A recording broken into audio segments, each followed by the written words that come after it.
Oke teman-teman, setelah sebelumnya kita belajar tentang pendahuluan difusi, kemudian sudah sedikit mengenal tentang hukum Fick, selanjutnya kita akan melanjutkan terkait dengan proses difusi dan juga untuk uji difusi.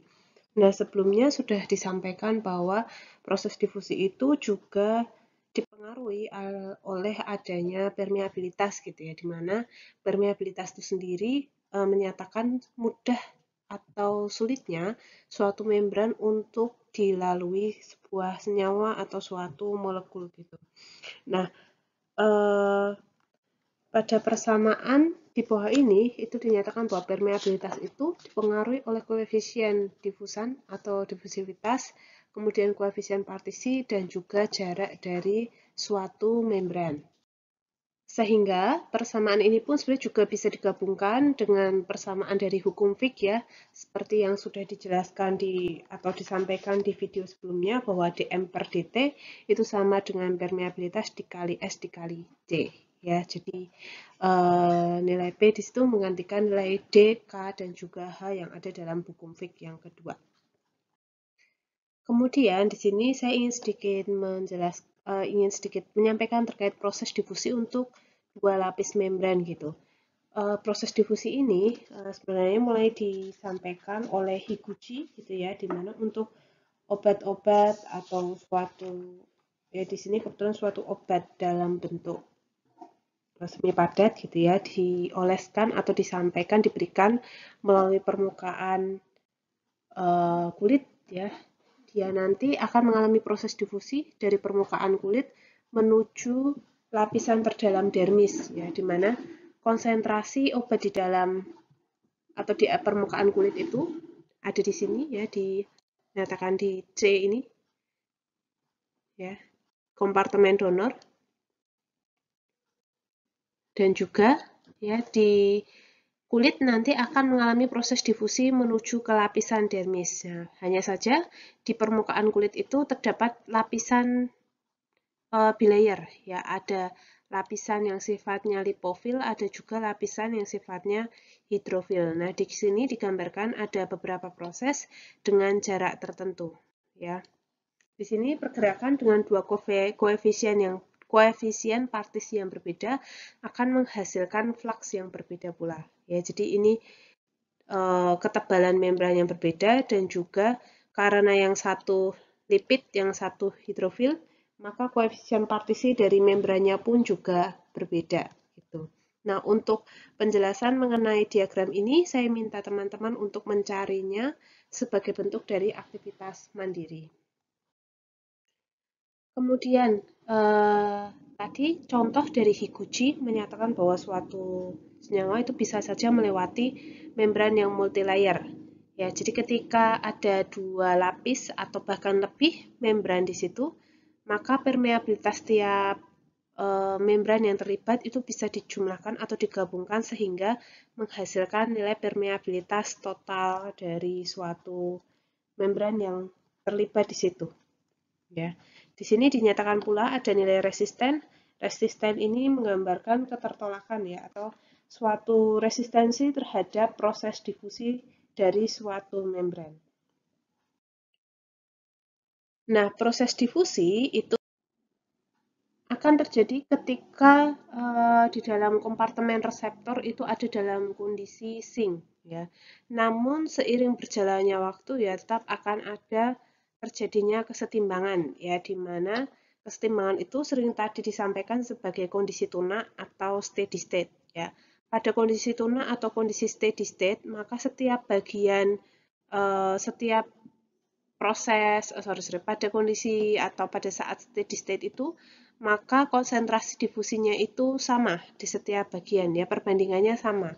Di sini digambarkan dalam persamaan berikut di mana M konsentrasi difusi pada titik tertentu yaitu merupakan difusivitas dikalikan konsentrasi awal atau CD gitu ya, CO atau CD per H. Di sini ketebalan, kemudian dikali dengan T dikurangi H kuadrat min 6D. Ya, di sini menggambarkan suatu nilai atau konsentrasi obat di dalam suatu titik tertentu. Titik tertentu di sini bisa merupakan suatu waktu tertentu ya, sehingga kita bisa tahu berapa jumlah obatnya. Kemudian lag time. Lag time sendiri dinyatakan sebagai suatu nilai waktu tunda. Waktu tunda ini merupakan waktu yang dibutuhkan suatu molekul atau penetran yang akan terdifusi itu untuk mencapai kondisi tuna. Ya, jadi seperti saya sampaikan tadi, meskipun proses difusi itu akan terjadi pada saat kondisi sink, ya, tapi kondisi sink itu juga lama-lama juga akan tidak ada, ya, sampai diperoleh kondisi yang tuna. Jadi memang sudah konstan. Proses difusinya sudah terjadi secara konstan, ya, sehingga diperoleh kondisi tuna atau steady state itu. Nah, waktu yang dibutuhkan suatu penetran, ya, untuk mencapai kondisi tuna itu adalah dinyatakan sebagai TL atau lag time. Di sini merupakan H kuadrat per 6D, ya. Jadi bisa disesuaikan perhitungannya. Dinyatakan juga bahwa TL bisa juga merupakan H per 6P. Baik, selanjutnya saya akan menjelaskan proses difusi untuk obat-obat yang lipofil. Ya, di sini digambarkan kita punya kompartemen donor dan kita punya kompartemen reseptor.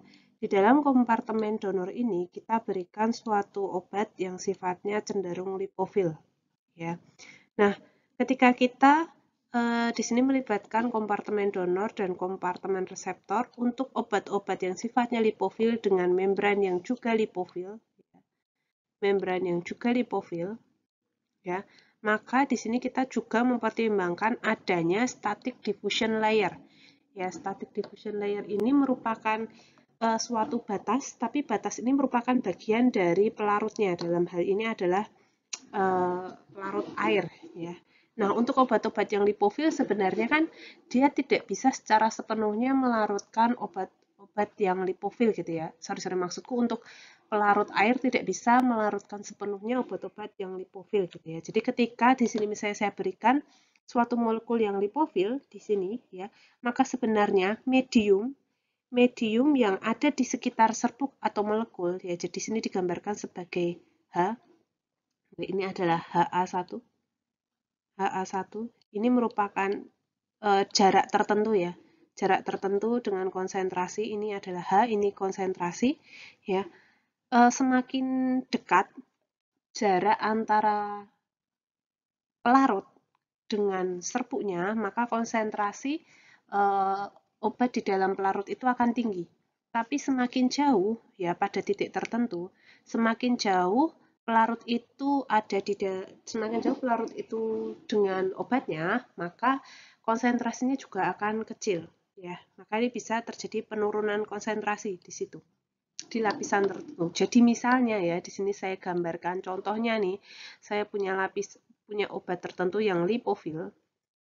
Ya. Di sekitar obat lipofil itu di sini adalah pelarut hidrofil. Ya, pelarut hidrofil. Semakin dekat dengan inti serbuknya, ya, maka di area tersebut konsentrasi obat juga semakin tinggi, ya, semakin tinggi. Dia sifatnya konstan di area tertentu. Kemudian semakin jauh dari inti serbuknya atau inti partikelnya, ya, akan terjadi penurunan konsentrasi senyawa lipofil ini. Jadi misalnya di area yang di sini itu sudah mulai terjadi penurunan konsentrasi dari si obat lipofil. Ya, itu ada di tahap ini. Ya. Kemudian sampai pada titik tertentu dia ada melewati membran. Nah, ini membran tertentu. Nah, di dalam membran ini yang sifatnya lipofil, ya, maka akan terjadi peningkatan konsentrasi obat. Konsentrasi obat akan meningkat, ya, sehingga di dalam membran karena kelarutannya baik, dia akan ada dalam kondisi yang konstan konsentrasinya. Setelah obat itu melewati membran, ya, akan menuju ke static diffusion layer yang lainnya. Ya. Static diffusion layer lainnya, ya, dia akan turun. Ya.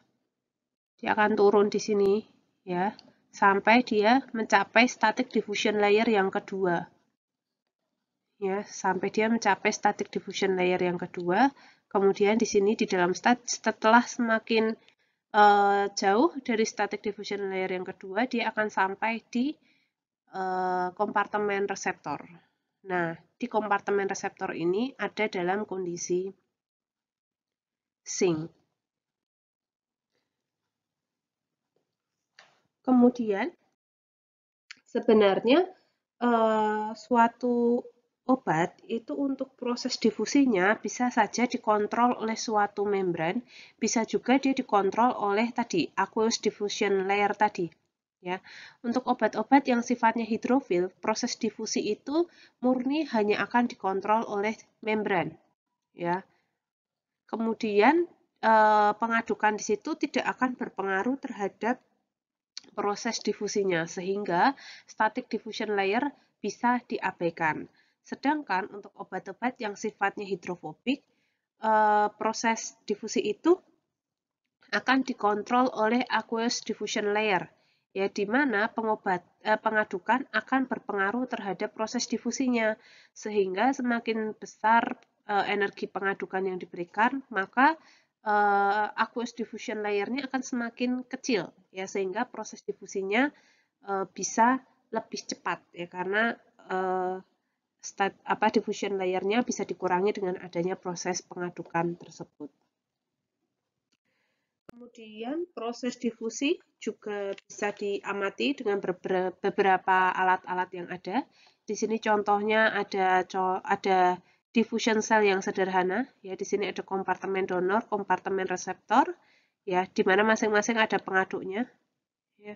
Untuk pengadukan ini sekali lagi ini cocok untuk obat-obat yang sifatnya lipofil, ya, karena adanya static diffusion layer tadi, ya. Kemudian di sini ada membran yang diletakkan di antara kedua kompartemen, ya. Nanti biasanya akan kita hitung kadarnya. Kita ambil sampel dari sini berapa kadar di kompartemen donor, kita ambil juga di kompartemen reseptor. Ya. Kemudian yang kedua ini ya merupakan contoh suatu alat diffusion cell, ya, untuk menggambarkan permeasi atau difusi obat melalui suatu membran tertentu, di mana membran ini akan menggambarkan lapisan-lapisan di dalam kulit, ya, lapisan kulit gitu, ya. Di sini diberikan berupa kompartemen donor dan juga kompartemen reseptor. Selanjutnya ada juga Franz diffusion cell. Kalau Franz diffusion cell ini, ya, di mana kita contohkan juga, ya, ada kompartemen donor, di mana kompartemen donor itu diletakkan dalam suatu bagian dilapisi oleh suatu membran tertentu. Nah, setelah itu di kompartemen reseptor, ya, di sini kita tambahkan suatu pelarut tertentu, ya, atau medium tertentu. Nah, yang menarik di sini untuk Franz diffusion cell ini kita bisa benar-benar jaga supaya selalu tercapai kondisi sink, ya, di mana nanti kita akan ambil sampel di sini, ya. Misalnya obatnya bisa dalam bentuk salep gitu, ya. Dalam bentuk salep, kemudian saya ambil sampel di sini, kemudian setiap saya tambahkan sampel, ya, kita tambahkan pelarut lagi. Jadi supaya di bawah ini selalu ada kondisi sink, ya, konsentrasinya selalu ada di bawah kompartemen donor sehingga bisa selalu terjadi proses difusi. Ini juga dilengkapi dengan pengatur suhu, ya, sehingga bisa menggambarkan juga bagaimana proses di dalam tubuh. Mungkin itu yang bisa saya sampaikan terkait proses difusi, ya. Teman-teman bisa melanjutkan dengan aktivitas pribadi, ya, aktivitas mandiri nanti akan kita lanjutkan dengan diskusi di kelas. Terima kasih.